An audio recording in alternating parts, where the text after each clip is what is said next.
Welcome back to the FPL video and podcast. I'll be covering my latest draft, which I created several weeks ago, but I haven't made any changes up until now. And the next squad you're going to see will be my team selection in a couple of days' time, as we're fast approaching the Gameweek 1 deadline. I am recording this just before the Manchester City versus Manchester United final in the Community Shield, so just bear that in mind. But I'll keep you updated in future videos and podcasts if anything significant happens in that match. And on screen you can see Leandro Trossard. I was going to put him in the players to avoid category, but I have shifted him to the best differentials. I think it's a very fine line for the Belgian, and it ultimately depends on the rotation between him and Gabriel Martinelli. If you want to see a few other hidden gems discussed very briefly in future videos and podcasts, be sure to let me know. Players like Minter, Jacob Murphy have been very impressive in pre-season, weren't discussed in my recent videos, but I'll be very happy to do so in the next few podcasts coming up. Keep your eyes peeled for them by smashing the like button and subscribe if you're new. Let's try to get this video to the 200 likes, and let's keep on pushing towards 35 subscribers and beyond. Rating your teams, potentially a predicted lineups video and podcast, just like I did for the Euro tournament, the team selection, and much more is headed your way. But without further ado, let's jump straight into it.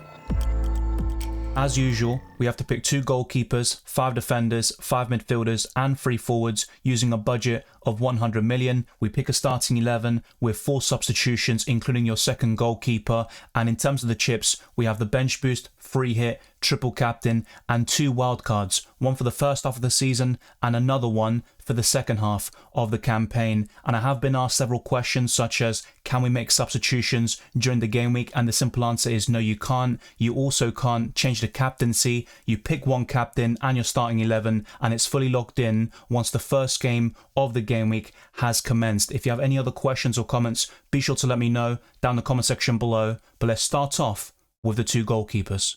If I end up going for a 4.5 million goalkeeper, it's between Robert Sanchez and Henderson for this spot, but Chelsea have been woeful in pre-season, as I've extensively covered in my recent videos and podcasts, and there's also a bit of doubt in terms of whether he will start because he's been quite poor in certain matches, and Chelsea now have 8 goalkeepers in their ranks. They signed Jorgensen very recently, and they've also got a few other options who could displace Robert Sanchez. Petrovic is currently injured. It's a minor problem, but once he's back, he could actually pip Robert Sanchez to the number 1 spot. So this is not locked in by any stretch of the imagination. The key reason why I've gone for Robert Sanchez a few weeks ago anyway is because he's 4.5 million and Chelsea have great fixtures between game weeks 2 and 8. As for my backup goalkeeper, I'm not really looking at this rotational 4.5 million goalkeeper policy. Instead, I'm looking to go for a 4 million option, and if he starts, it would be even better.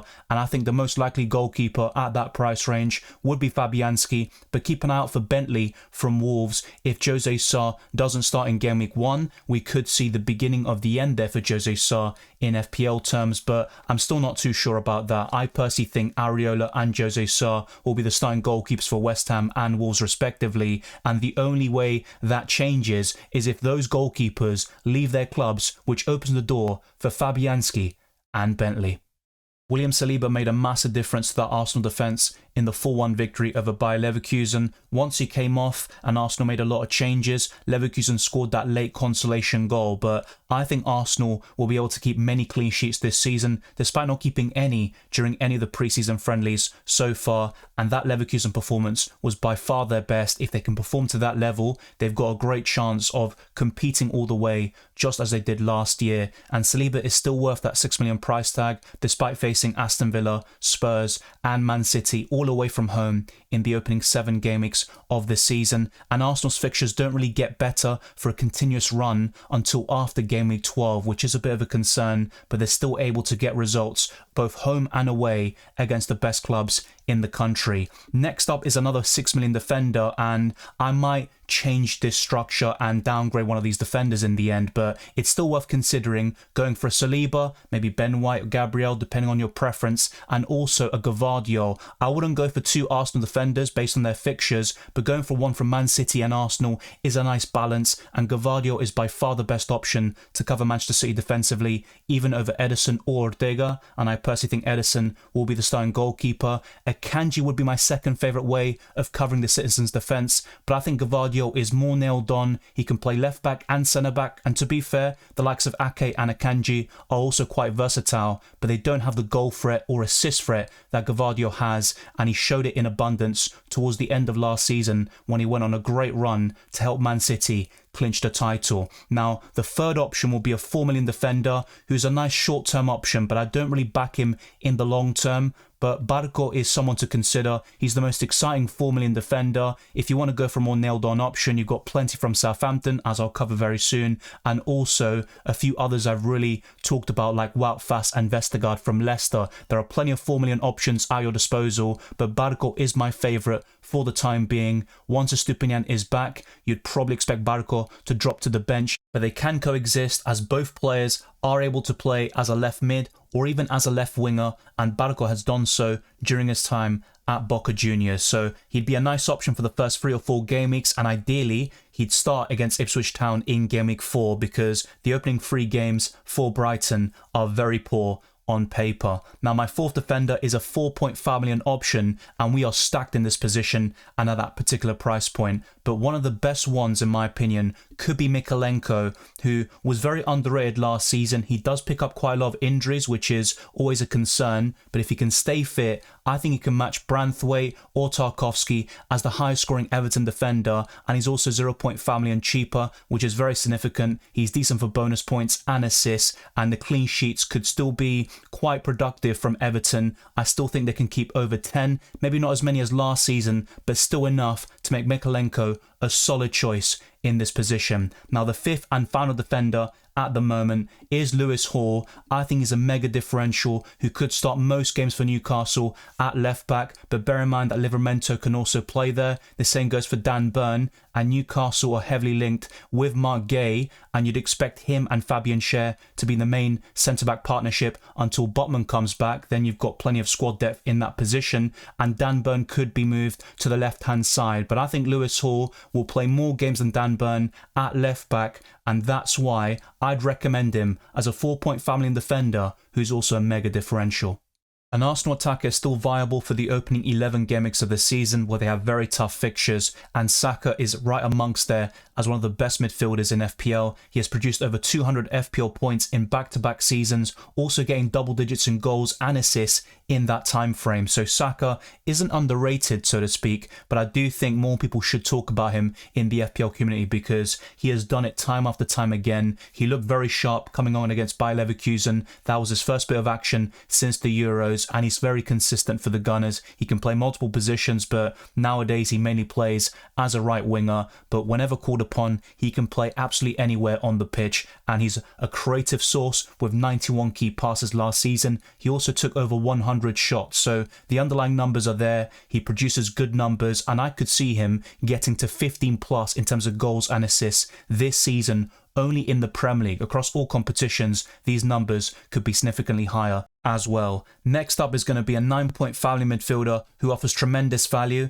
I think he's a bit underpriced considering what he did last season, but Phil Foden is probably right up there as one of the best midfielders in FPL, as I covered in that respective video. I made a ranking for each position, so be sure to check them out, and Phil Foden for me is very close to being the very best midfielder in the game. I do think he's a bit underpriced, but there you go, we're not going to really complain about that. He's a nice viable alternative to Erling Haaland if you decide to go without the Norwegian robot. I'd highly recommend going for one of them at least to cover that Man City attack. You've also got Kevin De Bruyne, who could be a nice way to start the season from game week 1 maybe until game week 5, but I don't really see him as anything more than a short to medium term option. I don't really trust Kevin De Bruyne to stay fit, but I certainly do with Phil Foden. He can start 35 plus Premier League games this season. He has become a nailed on starter for Manchester City, and it's very rare to see him benched, and of course only in very select circumstances will we see that happening. Now, my third midfielder was the best player of the Premier League last season, at least in terms of FPL points, and that's Cole Palmer, who starts off with Manchester City at home, but then it's plain sailing for Chelsea in terms of fixtures, and he is just such a difference maker for the Blues. One of the best signings we've seen in the Premier League in recent years, and it's very difficult to envisage a bigger breakout star than Cole Palmer in the last Premier League campaign. where he scored over 20 goals, got over 10 fantasy assists, produced sensational underlying numbers, and he carried Chelsea in many matches. You look at the hat-trick against Man United in the dying embers of that game. There are so many performances where Palmer came in clutch. He did take a lot of penalties though, and I do expect a reduction in the number of penalties awarded to Chelsea this season. So I don't think Cole Palmer will quite get to those standards goal scoring wise, but I could be proven wrong, and he did very well at the Euros with limited minutes as well. I've got 2 midfielder slots left. I've invested a lot of money in this position, and the 4th option is Eze, who comes in at 7 million, which isn't that significant, but he's the cheapest midfielder I've gone for, which is quite significant actually. But I think Eze is the best Crystal Palace attacker, even with Mateta included, and he scored in the Olympic gold final where France lost 5-3 to Spain, and he's been very good in the knockout stages, scoring in every single round. And Eze didn't really feature much at the Euros, but he should be fresh going into Game Week 1, where Crystal Palace have some excellent fixtures to start the season. My 5th and final option is Anthony Gordon, who scored in a 4-0 win over Girona in a pre-season friendly, and he looks sharp as well whenever he's played for England or Newcastle over the last year or so, and he didn't really get enough minutes in this Euros tournament. I think he was criminally underutilised, and he could have been a big asset to England in that tournament. But for Newcastle, he starts consistently. He had an amazing home record last season where he only blanked twice at St James's Park. His away record left a lot to be desired, but I think he's going to get more consistency this time round. We could see a reduction or drop off in the home form, but I think we'll see more balance between his home and away performances, and some big numbers produced by Anthony Gordon once again. I've just gone for a 4.5 million forward, and Fraser has the highest ownership, and that's not necessarily a good thing. You probably would want to go for a 4.5 million option who is owned by fewer players, so the chances of him going down in price are reduced dramatically. So that's something I could change if I stick with this structure. Fraser could become any 4.5 million forward with less ownership, so he's not too relevant here. The main issues up front are the 2 starters week in, week out, and those are going to be template picks in Ollie Watkins, who's one of the highest owned players in the game with fantastic opening fixtures, with the exception of Arsenal at home in Game Week 2. But he has scored against the Gunners on multiple occasions in the past, even last season at the Emirates. So I don't really mind Ollie Watkins in those big games. And despite Aston Villa potentially struggling this season with the Champions League and Premier League balance, they made some terrific signings, and I think Ollie Watkins will still produce some fantastic numbers regardless, and probably be in contention for the Golden Boot. But there is a certain Erling Haaland who will probably win that award yet again. But the 3rd and final forward, and also the last player of this team, is the most owned player in FPL, and that is going to be Isak, who got an assist and missed a penalty against Girona, but he's been very sharp in pre-season, scoring in multiple games, and Isak looks like a bargain at 8.5 million. He should be the number 1 striker for Newcastle week in, week out, with little to no competition from Callum Wilson and co, and Wilson could be on his way out, which only increases Isak's appeal even further. He's the main penalty taker. He's got a good record overall despite missing the recent penalty he took in a pre-season friendly, and I think Isak is probably the best Newcastle attacker, even over Anthony Gordon. But when you factor in value and also the longevity and injury records, that's what kind of lets Isak down, and he could be an issue going forwards. But so long as he's fit, I don't see many better than Isak.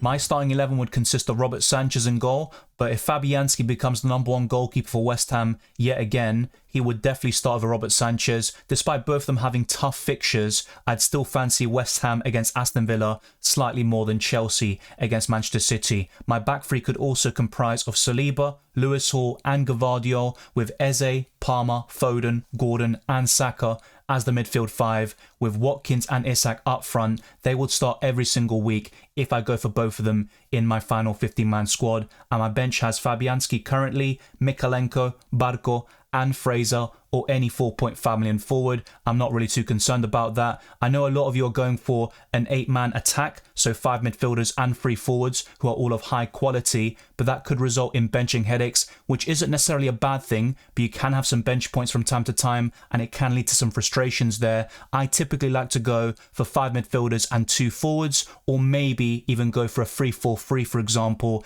and have 1 budget midfielder instead. But I think with the way FPL is right now, with so much value at the lower price points, I see myself going for a 3-5-2 in a lot of game weeks this season, but that could change even as soon as the team selection in a couple of days' time. In terms of the captaincy, I would likely go for Isak in this setup, but as I've mentioned before in previous drafts and videos and podcasts, my favourite captain for Game Week 1 is Mohamed Salah, so if I end up going for him again, he would definitely be my number 1 pick, but I've currently gone for Isak as my captain and Saka as the vice.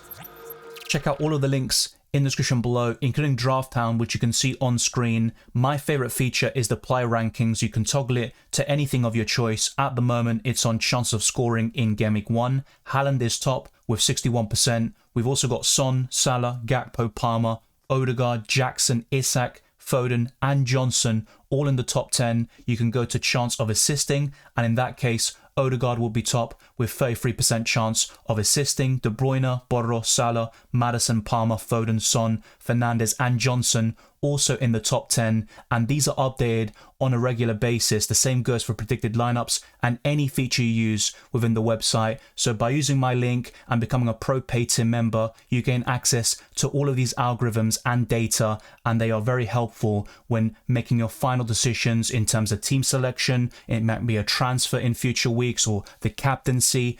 All of that is very helpful in terms of those FPL decisions, so be sure to check out the link in the description below. And as for my team, the expected points is quite low actually at 51.6. The Drafthound algorithm isn't very favourable with Robert Sanchez, and I completely agree, and there is a reason why Erling Haaland is top in terms of chance of scoring, because he scored a hat-trick against Chelsea only a couple of days ago in that pre-season friendly and a 4-2 victory for Manchester City. But Gvardiol and Saliba are quite highly rated. The same goes for Lewis Hall. And as for my 4th and 5th defenders, maybe not so much, but it's still quite decent considering their price, particularly in the case of Barco. Palmer, Foden and Saka are always highly rated by Drafthound, and Eze and Gordon aren't so much actually over the last year, but I think they're very good options in FPL with a very high ceiling. But Eze is fairly injury prone, and that could be an issue going forwards. As for Isak and Watkins, they're not really highly rated at the moment, but I think that will change over the next few days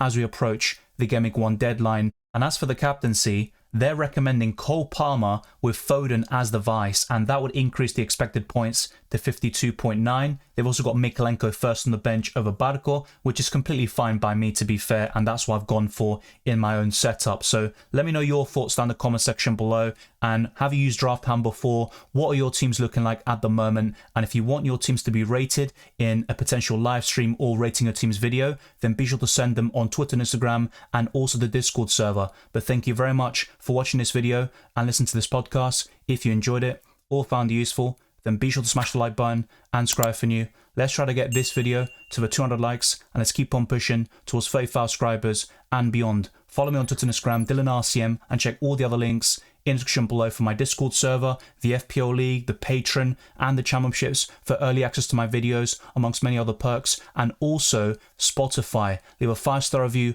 on my podcast. It goes a long way to support my channel. I wish you all the best of luck for Game Week 1 and the rest of the season, and I'll see you next time.